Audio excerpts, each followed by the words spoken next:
नमस्कार, आपल्या सर्वांचं स्वागत आहे कॉमर्स मराठी यूट्यूब चॅनलमध्ये. आजच्या या व्हिडिओमध्ये आपण डिस्कस करणार आहोत चिटणीसाच्या कार्यपद्धतीमध्ये चेंज झालेला पेपर पॅटर्न 2021चा पेपर पॅटर्न कसा असणार हे पेपरचा, याच्याबद्दल आजच्या या व्हिडिओमध्ये आपण सविस्तर अशी चर्चा करणार आहोत.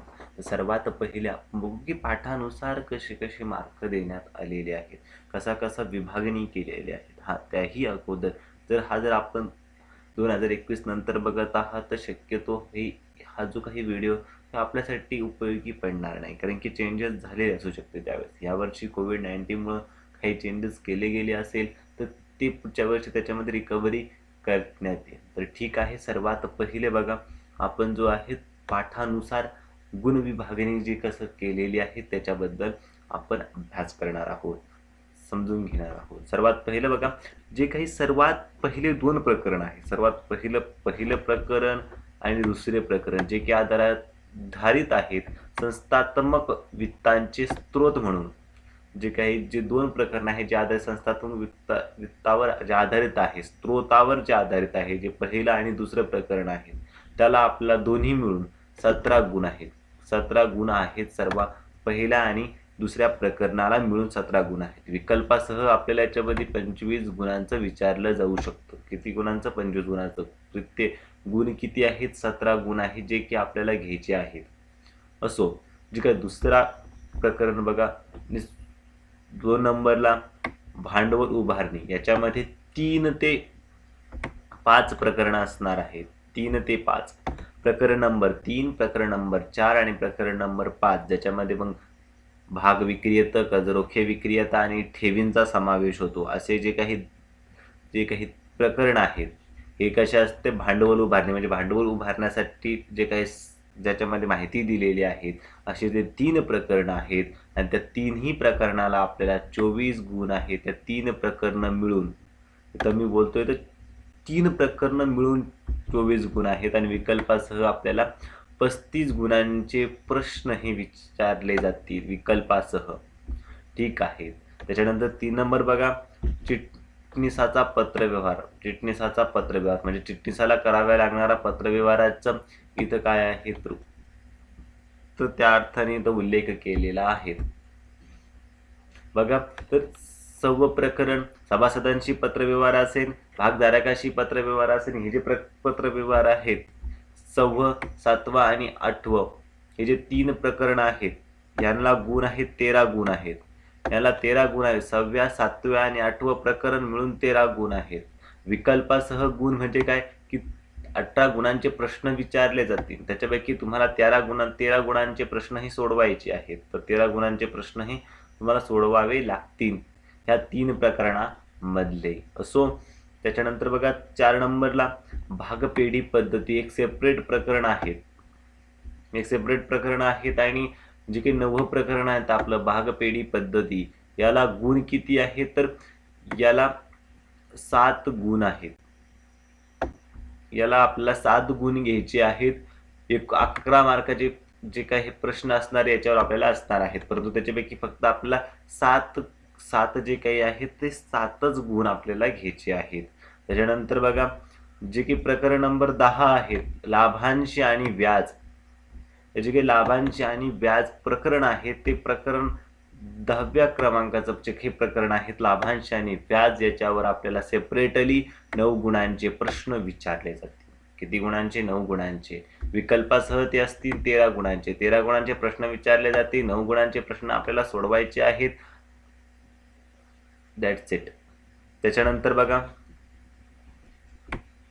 6व्या नंबरला आणि सर्वात शेवटला वित्तीय बाजार जे आहेत 11वं आणि 12वं प्रकरण. म्हणजे भाग बाजार आणि वित्तीय बाजार असे 2 प्रकरण आहेत.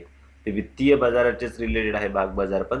आणि भाग बाजार 11वं आणि 12वं जे काही प्रकरण आहेत, 11वं आणि 12वं प्रकरण हे किती मार्काचं असणार आहे तर हे मार्काचं असणार आहे 10 मार्काचं. म्हणजे 10 मार्क आपल्याला याच्यातून मिळवायचे आहेत. 14 गुणांचे आपल्याला विचारले जातील प्रश्न याच्यावर आणि त्याच्यापैकी आपल्याला 10 गुण याच्यामध्ये मिळवायचे आहेत. तर एकूण मार्क आपले गुण किती मिळवायचे आपल्याला? 80. ऑप्शनल किती असणार आहेत? 116.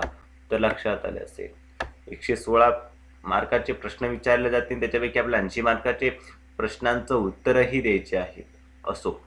त्याच्यानंतर बघा, प्रश्नपत्रिकेच्या आराखड्यानुसार काही विभाग केलेले आहेत, त्यांच्याबद्दल आपण जाणू. सर्वात पहिले बघा, खालील दिलेल्या उपप्रश्नापैकी कोणतेही 4 उपप्रश्न विचारले जातील. बघा, कोणतेही 4 उपप्रश्न प्रकार विचारले जातील.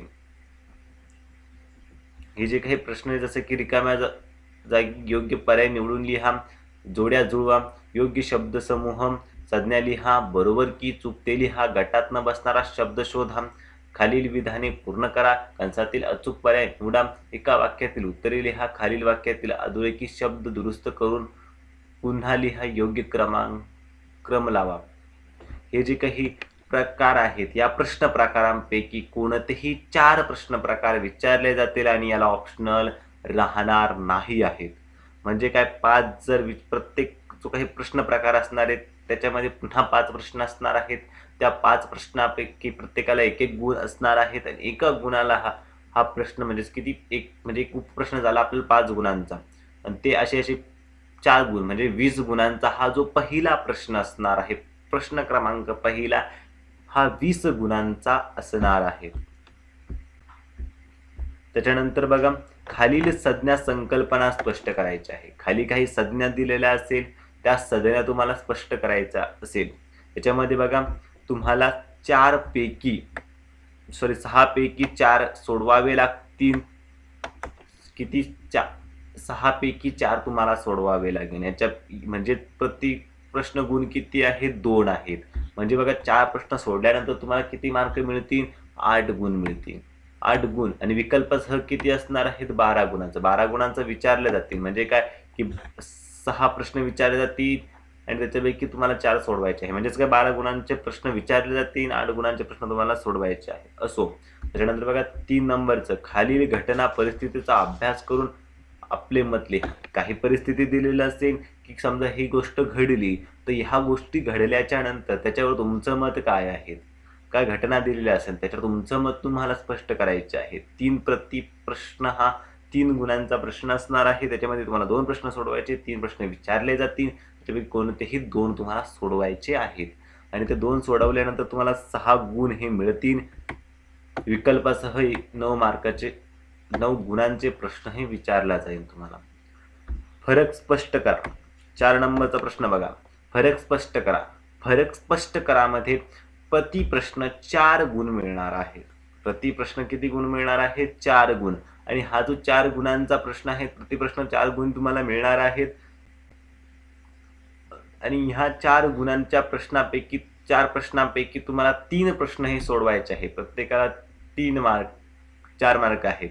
म्हणजे 4-12 म्हणजे 12 गुणांचा हा जो काही प्रश्न असणार आहे तुम्हाला, आणि विकल्पासह 16 गुणांचा प्रश्न असणार आहे असो. त्याच्यानंतर बघा, जो काही पुढचा प्रश्न आहे 5व्या क्रमांकाचा, तो आहे खालील प्रश्नांची थोडक्यात उत्तरे लिहा. म्हणजे खाली काही प्रश्न दिलेले असतील, त्याच्यात तुम्हाला थोडक्यात उत्तरे लिहायचं. म्हणजे थोडंसं विस्तार लिहायचं. असे बी नाही की थोडक्यात म्हणजे 1-2 ओळीतच नाही, कारण की हा प्रश्न प्रकार थोडा मोठा आहे, त्यामुळे तुम्हाला लिहावंच लागेल. म्हणजेच काय, 3 पैकी 2 तुम्हाला सोडवायचे आहेत. प्रति प्रश्न 3 पैकी 2 प्रश्न तुम्हाला सोडवायचे आहेत. म्हणजेच काय, 3 पैकी 2 सोडवायचे आहेत. म्हणजेच काय, तुम्हाला 3 प्रश्न विचारले जातील, त्याच्यापैकी 2 सोडवायचे. तिथं मिस्टेक झालेली आहे असं वाटतं, की त्यांनी इथं चुकलेलं आहे.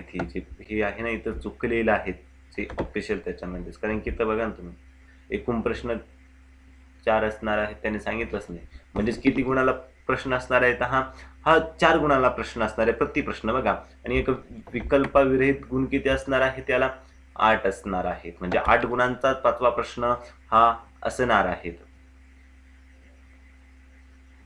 5वा प्रश्न असणार आहेत आणि याला 8 गुण असणार आहेत. आणि ते ऑप्शनल सह जर बघितलं आपण तर 12 गुणांचा हा प्रश्न असणार आहे. 6व्या क्रमांकाचा प्रश्न बघा, त्यामध्ये खालील विधाने सकारण स्पष्ट करा.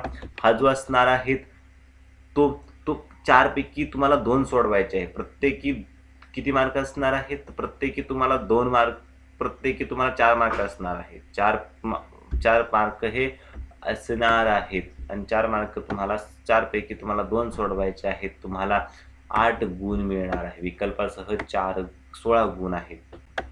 खालील प्रश्न सोडवा. हे बघा, हा जो काही महत्वाचा प्रश्न आहे 7व्या नंबरचा, याच्यामध्ये बघा हा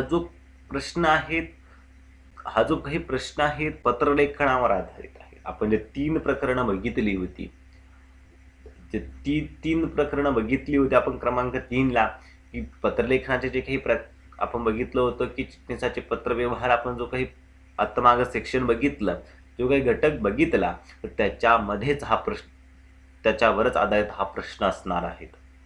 लक्षात घ्या, 7व्या नंबरचा प्रश्न या जो काही प्रकरणामध्ये आपण बघितलं होतं कशा पद्धतीने गुण विभागणी केलेली आहे, त्याच्यामध्येच त्याचं उत्तर आहे. त्याच्या 3 प्रकरणापैकीच तिन्ही प्रकरणावर तुम्हाला विचारले जाऊ शकतात. एक पत्र तिन्ही प्रकरणातून येण्याची शक्यता आहे. तिन्ही मधून एक प्रश्न पत्र येऊ शकतं. असो, 3 पैकी तुम्हाला 2 हे सोडवायचे आहेत. प्रत्येकाला 5-5 गुण आहेत. 5-5 गुण म्हणजे 10 गुणांचा हा जो काही आहे तो प्रश्न आहे. आणि याला तुम्हाला गुण किती भेटणार आहेत, तर ऑप्शनलसह 15 गुणांचा असणार आहेत. ऑप्शनलसह 15 गुण आहेत. आणि शेवटचा प्रश्न बघा, विस्तार दीर्घ उत्तरी प्रश्न तुम्हाला याच्यामध्ये द्यायचे आहेत. हा जो असणार आहे 8 गुणांचा प्रश्न असणार आहे. म्हणजेच काय, किती गुणांचा प्रश्न आहे बघा, 8 गुणांचा प्रश्न आहे. सर्वात मोठा प्रश्न असणार आहे. हा जो प्रश्न आहे सर्वात मोठा असणार आहे. 8 गुणांसाठी विचारला जाणार आहे. आणि या 8 गुणांच्या प्रश्नांमध्ये आपण जर बघितलं तर 8 गुणांचा प्रश्न असणारे ऑप्शनलसह विकल्पासह 16 गुणांचा असणार आहे. म्हणजे 8 तुम्हाला घ्यायचे आहेत.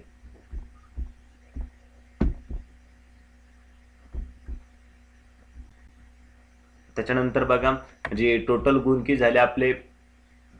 झाले आपले 80 आणि 16, हे आपण पूर्णपणे बघितलं होतं पहिल्यांदाही. असो, तर अशा पद्धतीने आपला जो आहे SP चा पेपर पॅटर्न संपलेला आहे. आपण याच्यानंतर इकॉनॉमिक बद्दल बोलणार आहोत की इकॉनॉमीचा कशा पद्धतीने पेपर पॅटर्न चेंज झालेला आहे. ऑलरेडी 2 जे विषय आहेत त्याच्यावर आपण व्हिडिओ बनवलेले आहेत. असो, धन्यवाद.